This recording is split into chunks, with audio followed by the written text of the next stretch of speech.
We are in a race. The race is against time. We have to build cities. We need them, but we have to make them in a different way. We need a wave of innovation, not only for our way of life, but also for the planet. The consequences would be enormous if we lose this battle.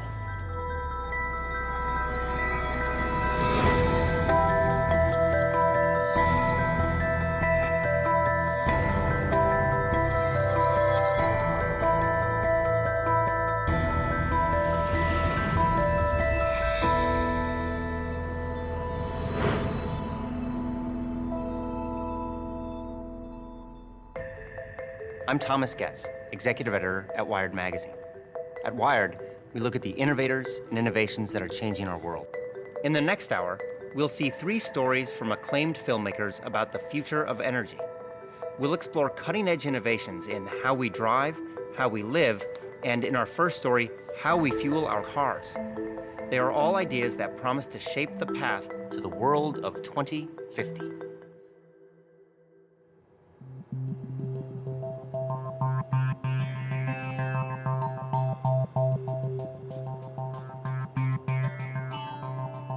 The world has right now close to 1 billion cars, and we might double the number of cars on the planet by 2050. So if we double the number of vehicles, we really increase the amount of fuel they consume, and that's going to have a big, big footprint in terms of our demand for resources to move all those vehicles around. We're pulling up carbon that's been stored underground and burning it in our automobiles and putting all that carbon dioxide into the atmosphere.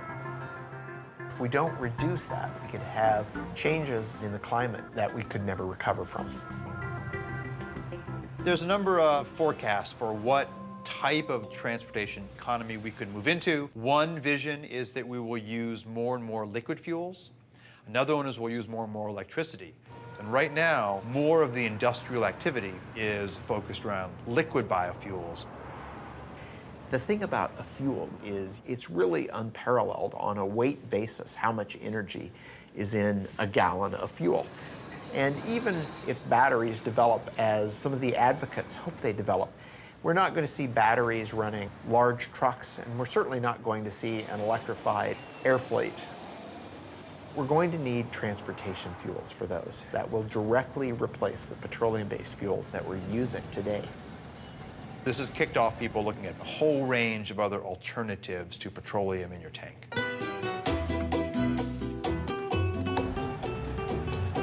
Commercial production of ethanol as fuel started in Brazil in 1975. When we started the ethanol program, nobody talked about reducing emissions. This was not an issue at that time. First, and most important, we didn't have money to buy oil anymore after the first oil shock. We were importers of oil. And today, more than 50% of all cars use ethanol instead of gasoline. Brazil made a very conscious choice to try to find a way to reduce their fossil fuel dependence, and they didn't have to look very far because Brazil's climate is ideal for growing sugarcane. When you have sugarcane plantation, you have only 2 things to make, sugar and ethanol. My family has been in sugarcane business since 1955. And about 30 years ago, I thought there is opportunity to make more ethanol. And now we are producing 120,000 cubic meters of ethanol. Brazil today has very close to 400 sugar mills. The overall sales is 30 billion US dollars, and this number is increasing. If you look at how they make ethanol and how efficient the process is, it's really a model for all of us. They grind the plant up, extract the sugar from the cane. The sugar goes into these large fermentation tanks, which combines sugars together with yeast that naturally produces ethanol. They use the rest of the plant to generate heat to distill the ethanol and turn it into fuel. They also use that heat to generate electricity renewably, not putting excess carbon dioxide in the atmosphere. Brazil has gotten to a point today where they're using about 40% less petroleum than they would be otherwise. But Brazil cannot supply the whole world with ethanol because they would have to cut very strongly into food production and into critical natural areas like the Amazon to make that happen. And this really boils down to the fact that there's only so much arable land, and growing fuel for our gas tanks is yet another demand on that landscape. We cannot kid ourselves in thinking that we found a general solution for the world problems. I think we will have to face the world in this way today. We have no oil in very large quantities anymore. We have no coal transformed in a clean way. In the meantime, we have to do the best we can. And the best at the moment is that we can do biofuels. Sugarcane to ethanol is an incredibly efficient process. You get out about 7 times the energy you put into growing the sugarcane. In the US, when we produce ethanol from corn, for every unit of input of energy, we get about the same amount of energy out. So we're really not gaining anything. We need a better process. We don't have to take what nature's given us. We can actually engineer plants and yeast to be more efficient, and that's the basis for a lot of the work that we're doing now. What we need to look at, though, is which of the pathways that come out of this are not only good financially, but those that are also good in sustainability. And this equation is really wide open right now. We are in a race to develop fuels. The race isn't with other countries, the race is against time.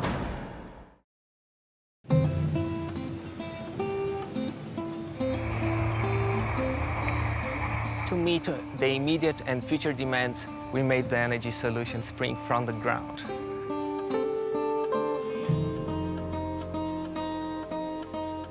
Brazil is the most efficient ethanol-producing country in the world. Sugarcane alcohol from Brazil can reduce the total carbon footprint by up to 70% compared with the gasoline.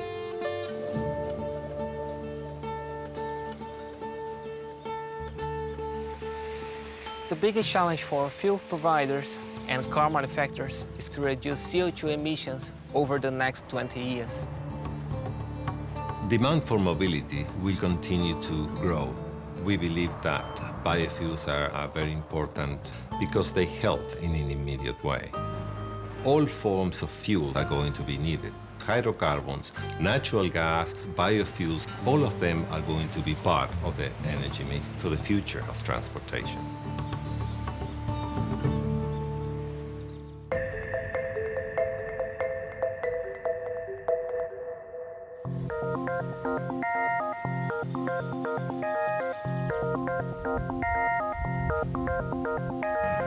Brazil has been very successful at taking a resource they had and finding the process to make that into ethanol. And people call those first-generation biofuels.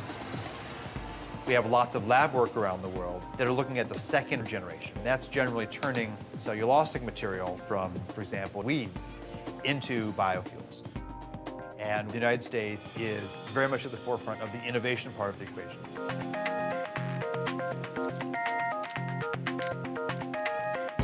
For centuries, we have been using yeast to consume glucose and produce wine and beer. We're trying to do something very similar, only we're engineering the yeast to consume that glucose and turn it into a fuel or a drug or chemical. We call this synthetic biology. And when I started in this area, many of my colleagues said, "Oh, Jay, this is great work, but where's the application? What are you going to do with these tools? Who cares?" Malaria is an enormous problem. In any one year, 1 million or so people die of the disease, and most of them are children under the age of 5. So we thought this was a great opportunity to engineer yeast to produce an anti-malarial drug called artemisinin. This drug is derived from plants right now, but it's too expensive for people in the developing world. So my laboratory engineered yeast to produce small quantities of artemisinin. Now that process is being scaled up and we'll have this drug on the market shortly, but at a substantially reduced cost. It turns out that anti-malarial drug is a hydrocarbon, and it's very similar in many ways to diesel fuel. We thought, gosh, we could turn our attention now to fuels. We could make a few changes in that microbe to turn it into a fuel-producing microbe.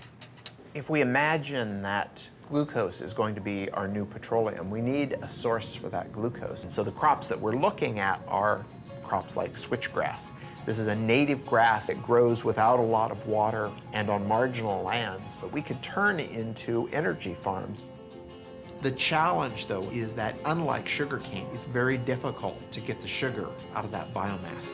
So we use what we call a pretreatment process to extract the glucose from the plant, and then we feed that glucose to a yeast that we've engineered to produce hydrocarbons. And that yeast takes in the sugar, and it changes its composition and gives us this high-energy molecule. They float to the top, you skim them off, you put them in your tank.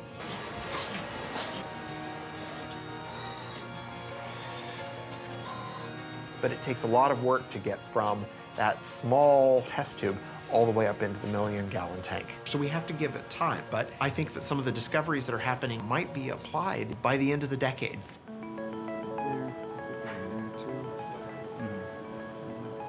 In terms of a sustainable equation for the planet, the role of biofuels is quite tricky. There are a variety of crops that do not compete directly with food, and finding ways to utilize those types of crops first, that's very attractive. So solving the science is part of the story, but then evaluating all of these new fuels in terms of the land use impacts that they could have, that is an even harder story than doing the good science. Imagine that you could have one process that could take in sunlight and carbon dioxide and turn it into fuel. And imagine if that didn't involve growing anything at all. The synthetic biologists are trying to take plants and make them do things that they wouldn't normally do. On the other hand, materials chemists like myself want to do artificial photosynthesis to improve on the process that nature does in real photosynthesis.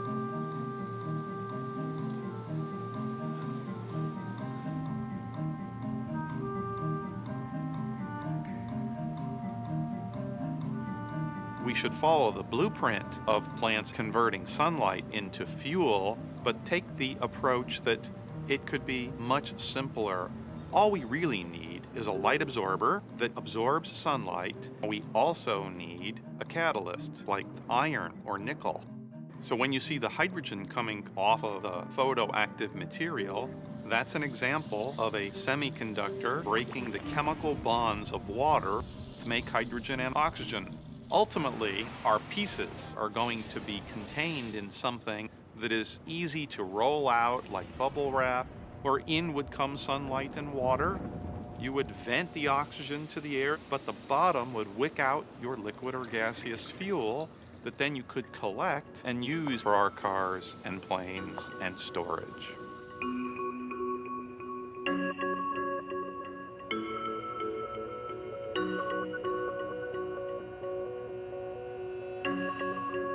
Our goal is within 2 years to have the first artificial photosynthesis solar fuels generator that we can hold in our hands, and then get to scale beyond that time. We're certainly not good at predicting the future, but to me, electric vehicles look like a sustainable option. We've heard proposals about things as far-fetched as nuclear-powered planes, and even some proposals to move freight around with lighter-than-air vehicles. And so, if the future in 2050 does include a fair amount of oil, what it means would be that we haven't deployed as many of these clean technologies as we already know are possible. If you think about how long it's taken for us to build up the petroleum industry, we can't hope to reverse that overnight. It's a huge change in our infrastructure. Yes, we should have been working on it 30 years ago. We didn't. We're trying to make up for that, and that means basic research needs to be done now and by as many people as possible. We have a long way to go, but I'm confident that we'll get there.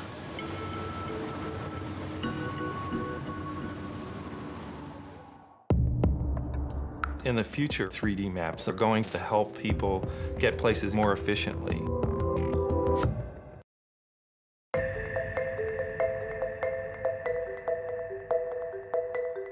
As we just saw, the race to produce cleaner energy is charging ahead. In the meantime, demand for cars continues to climb.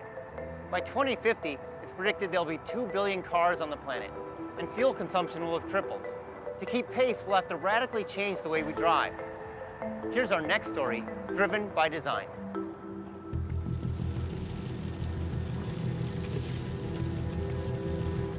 The automobile came around. In many ways, it was the future. We thought of it as one of the more positive changes that had happened to society. Suddenly, our ability to get a job changed.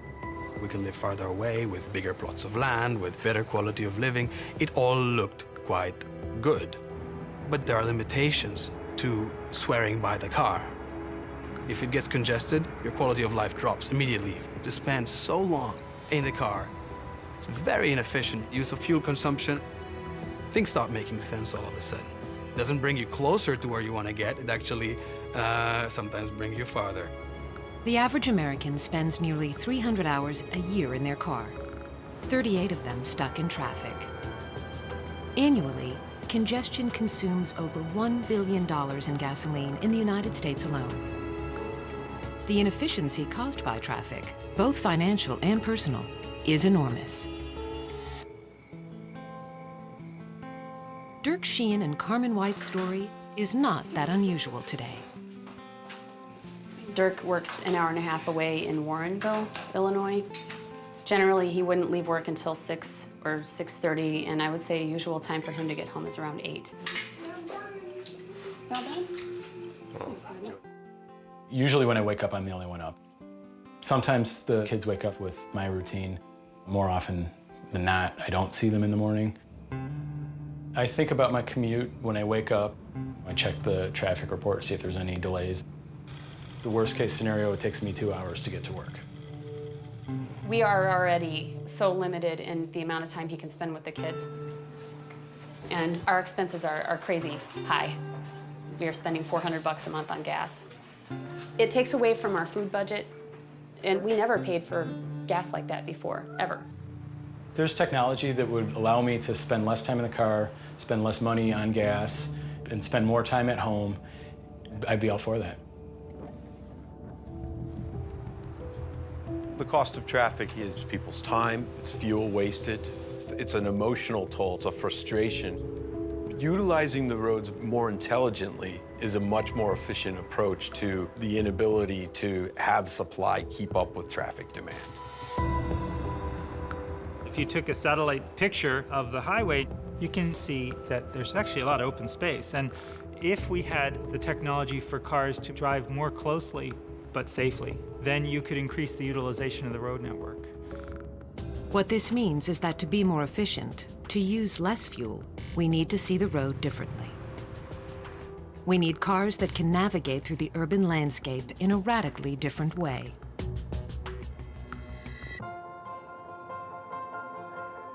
Maps in the future are going to be able to help people get places either more safely or more efficiently. Today, it just helps you get from point A to point B. But what if I want to get someplace and use the least amount of fuel possible? Or if I've got a hybrid vehicle, I want to make sure I've got plenty of charge, not only get there, but to get back home. So information that is going to help people achieve the more efficient or the safer route is more detailed information about the road than a lot of people realize is possible to collect today. Here in Chicago, Nokia's Location and Commerce Unit is developing the next generation of mapping.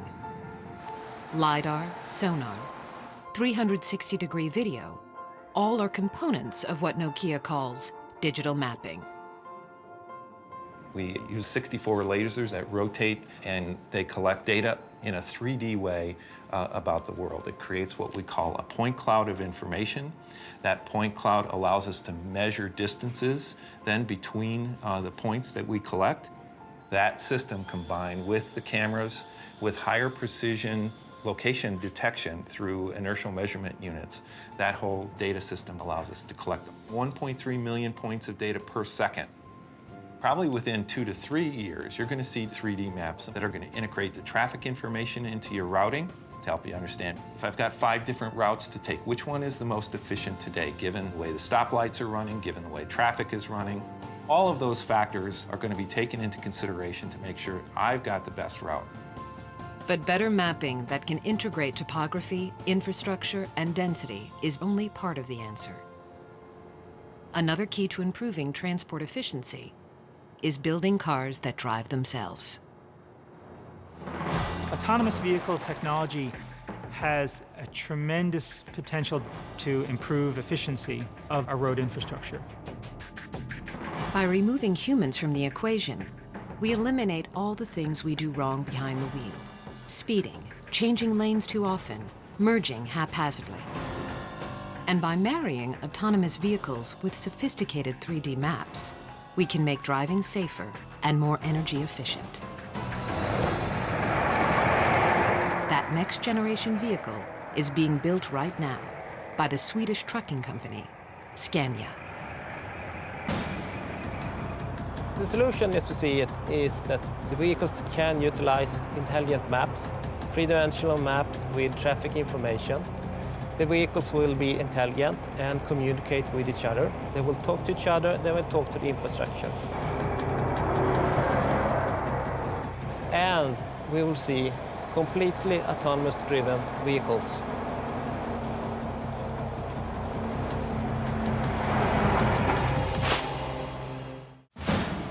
The goal was to have multiple robots and see if they could go 60 miles fully autonomously.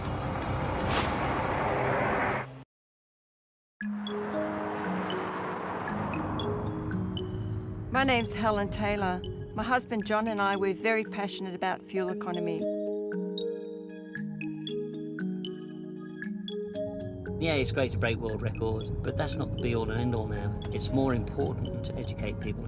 Together we're showing drivers around the world simple techniques to improve their fuel efficiency. We run these education programs, get people on the road with us, and we finally tweak their driving techniques. Things like just checking your tyre pressures before you even get into your car. For every 1 PSI your tyres are underinflated, you're wasting 3% of your fuel efficiency. And the difference between 65 and 75 miles per hour, there's a saving of 23%. When you talk to the general public, they're very surprised that an energy company like Shell is trying to educate people how to save money, how to reduce CO2 emissions. And here we have Shell sending us around the world to do that. You always hope when you're on this planet that you can make a real difference in people's lives. When you get emails from people saying, I've saved this amount of money this year, now I can put food on the table, then you know you are really making a difference.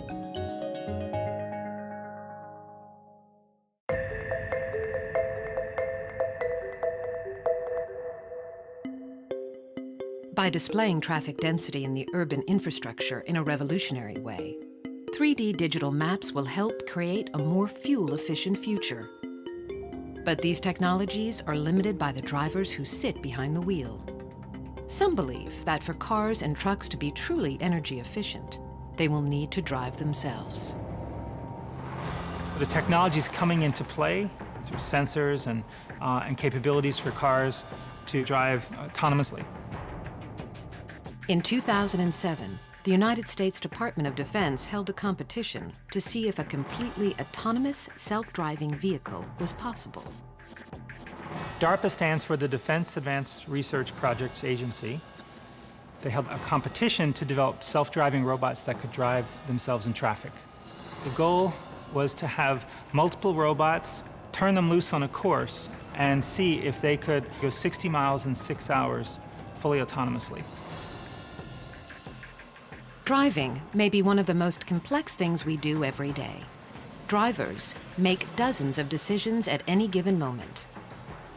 One study found that drivers were exposed to over 1,300 items of information per minute. We make so many decisions when we're driving without even thinking about it.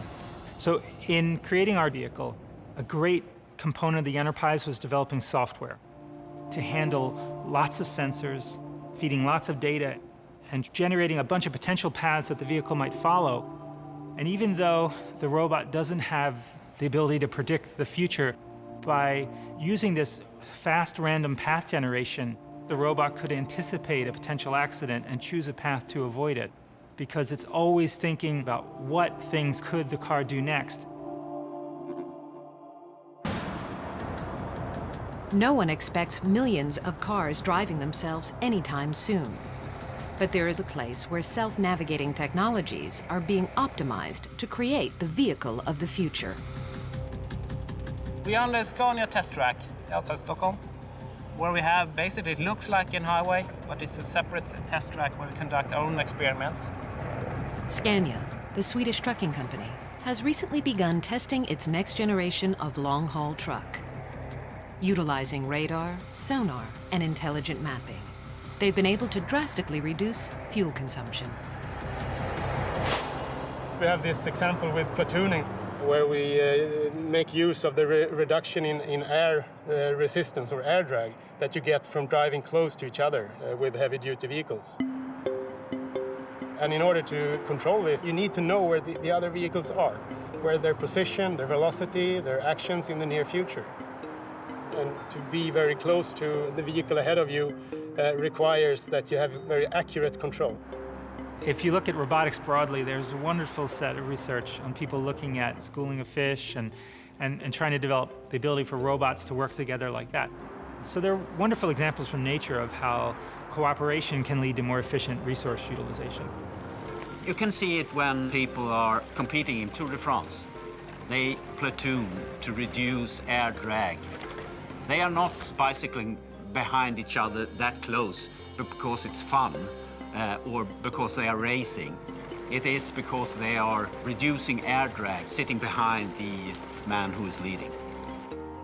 A truck traveling 55 miles per hour expends half its energy just to move the air around it. At 65 miles per hour, that number jumps to almost 2/3. Even if platooning can reduce the energy used by 10%, the savings would be substantial. If a vehicle in front of another vehicle wants to brake, it immediately sends out the brake message to the other vehicles. So they actually brake at the same time. The way we do this is we have an automated system. So now, for instance, if I take my feet off the acceleration pedal and turn the system on, the velocity is automatically governed by getting information from the vehicle ahead through its wireless system. We want these vehicles to maintain a short relative distance.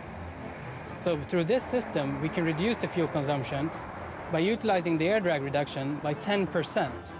And 10% would mean you will be able to save approximately 8,000 euros per single heavy-duty vehicle per year.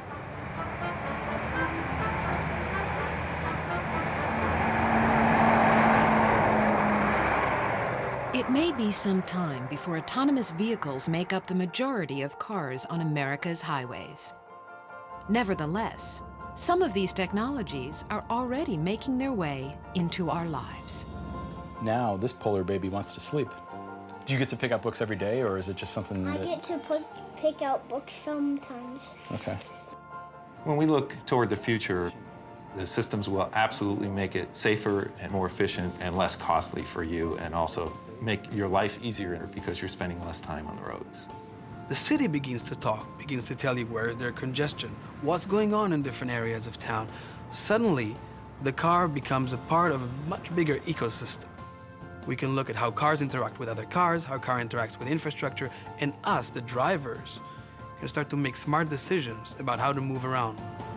Suddenly, mobility becomes a whole other thing. No matter how much money they have, no matter how much oil they have, everybody has to go in a different direction.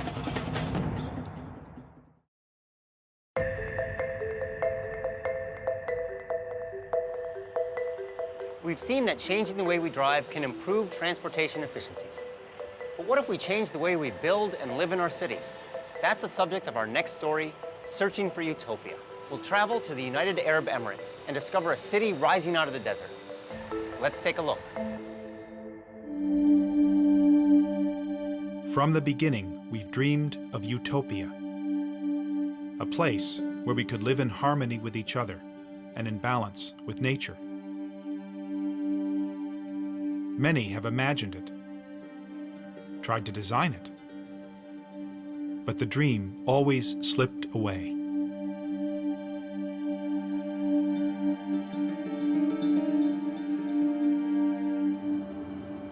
Then I heard they were building a new city called Masdar, near Abu Dhabi, in the Arabian desert. It sounded like an unlikely place for utopia, and I wanted to see it.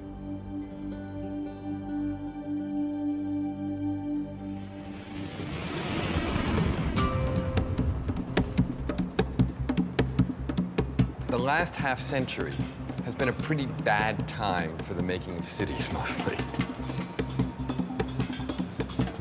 The natural tendency has been to accommodate to the automobile more than anything else. Try walking around Abu Dhabi. It's impossible. You have to take a car everywhere. Dubai, the same thing. They are among the least pedestrian-friendly places in the world. They are not green by any other measure either. And these are not easy things to fix. Masdar is still under construction, and it doesn't look like much from the highway. But they claim it's going to redefine the way cities are designed, built, and powered. Masdar City in Abu Dhabi will be the city of the future and the role model for the world.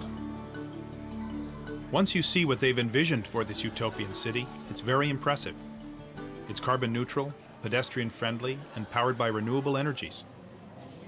But I do notice we're going to have to change our relationship with cars. Welcome to Masdar City. أهلا بكم في مدينة مصدر. We are driving in the bowels of Masdar City in an electric transportation system.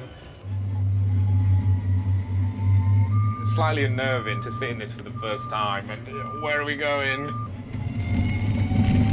The first big move the architects at Foster and Partners made was to put all transportation underneath the city, leaving the streets of Masdar totally free of cars. The place reminded me of a medieval city, and actually, many design elements are adapted from ancient Arabic towns and villages. It's all about looking back into history to move forward. There's some very, very simple ideas that have a huge impact. This is a pedestrian zone, there's no cars here. This has enabled us to push our streets together to take the advantage of the shade, channel the cooling breezes through. The whole scale here is based on the human being, it's not based on the motor car. As soon as you lift up the pedestrian plane by 7 meters, you've suddenly captured this breeze. What you can see here in the balcony is we've got a modern interpretation of an ancient Arabic screen. What we must avoid is direct sunlight hitting any piece of glass. As soon as the sun hits the glass, the heat's transferred into the building and we have to use more energy to cool it down. Can this really make all that much of a difference? Yeah, absolutely. For example, downtown Abu Dhabi, 60-meter wide streets, black asphalt, mirrored, reflective buildings, no relief from the sun. On a day in September, the air temperature in both places was 39 degrees. In Abu Dhabi, the temperature measured at the asphalt was 57 degrees. In Masdar, the temperature measured on the ground is 33 degrees, so we've actually lowered the air temperature. We're trying to do as much as possible with as little as possible. These simple design moves cut air conditioning needs by 60%. But this place is also technically very sophisticated. The roof panels not only provide shade, they also generate electricity. And the walls themselves are made of glass-reinforced concrete, literally sand taken from the desert. Everything here is geared towards maximizing energy efficiency. Masdar does represent a whole different value system. It represents an acknowledgement that eventually everybody has to go in a different kind of direction, no matter how much money they have, no matter how much oil they have, no matter anything else. All of the cities here in this part of the world have come out of nowhere. There was nothing here not so long ago, except small settlements in the desert. And then all of this oil and all of this money, and suddenly, you know, wham, these cities started popping up. But they sprung up in a false love of a Western model that was already out of date. The model of the late 20th century automobile-based, energy-hogging city.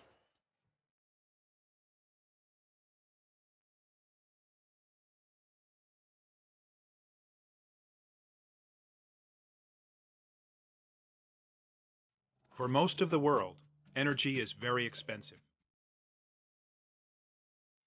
But the United Arab Emirates is sitting on 10% of the world's oil. And energy is cheap. So cheap, you can run a ski slope in a shopping mall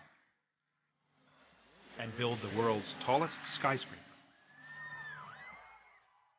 But even here, cheap energy won't last forever, and the people behind Masdar are determined to find alternatives.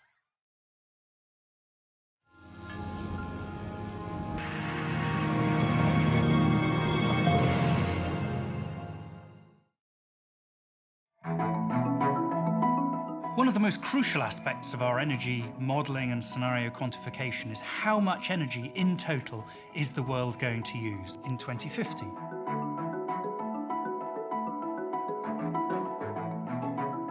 The scenarios team is a bunch of people with rich imagination, I would say. We have political scientists, economists, geopolitical experts. Really, we try to simplify the complexity all around us. We in the scenarios team are currently putting a lot of attention into cities and city development.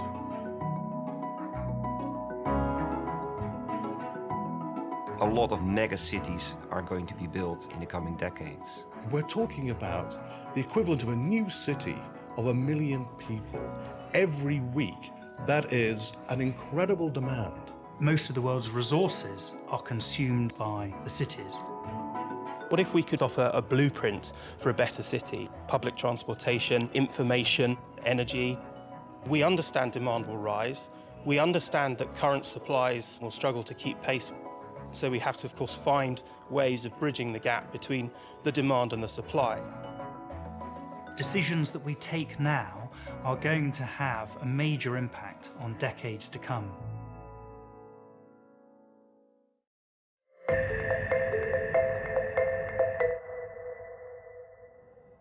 There's enough oil under these sands to last 150 years. But fundamental to the Masdar ideal is getting energy from renewable sources, from geothermal and wind, and most of all, from a source they have in abundance in the desert, the sun.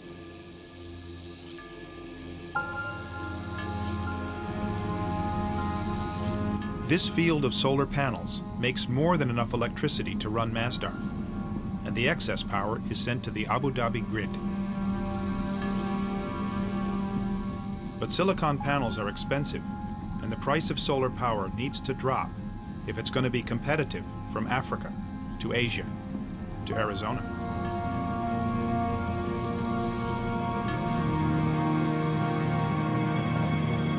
In the future, Masdar hopes to get energy from this prototype called the solar beam down.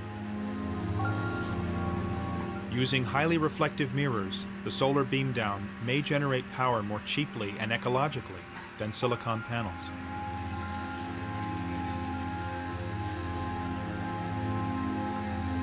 The mirrors bounce the sun's rays up to the tower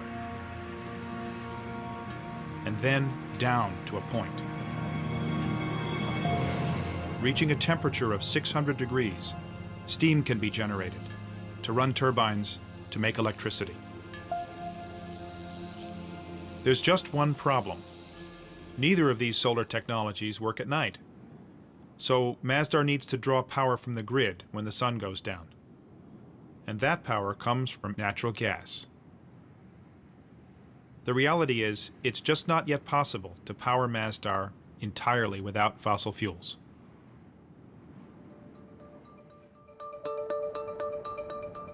The great challenge with Masdar will be, how do you make it a place that will not be just this ideal city that no other place could actually aspire to because it doesn't seem real?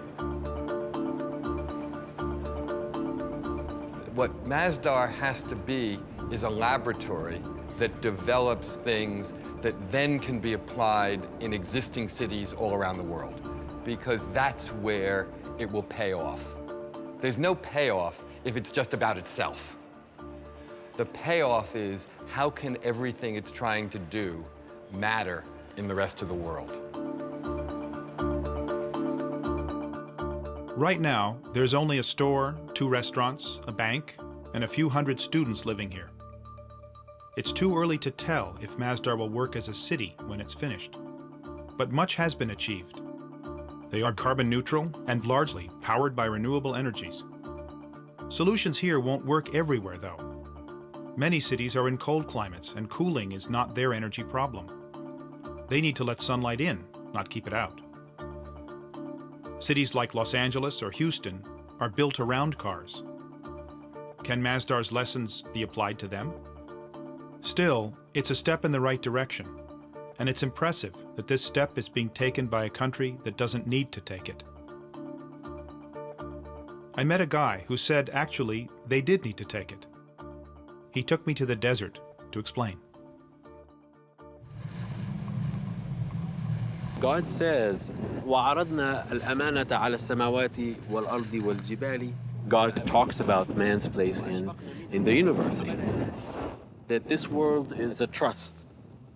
And God offered this trust to the mountains, to the heavens, to the land, to earth. And all refused it, refused to take this trust. But man, being adventurous, a bit vain, maybe too ambitious, being man, accepted it. Now, accepting it, there is a responsibility.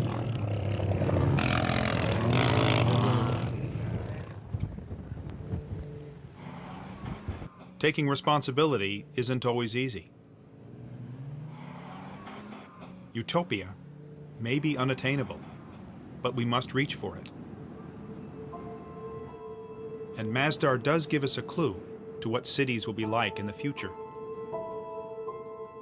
They may not look quite like Masdar, but they will be shaped by the same concerns, by energy, where it comes from, and how it's used. The way we've been building cities lately is unsustainable. We can't go on building them that way. But to say that we can't build cities the way we have been building them doesn't mean we can't build cities in the future. In fact, we have to build cities. Cities are the essential statement of human civilization. So we will continue to make them. But we have to make them in a different way.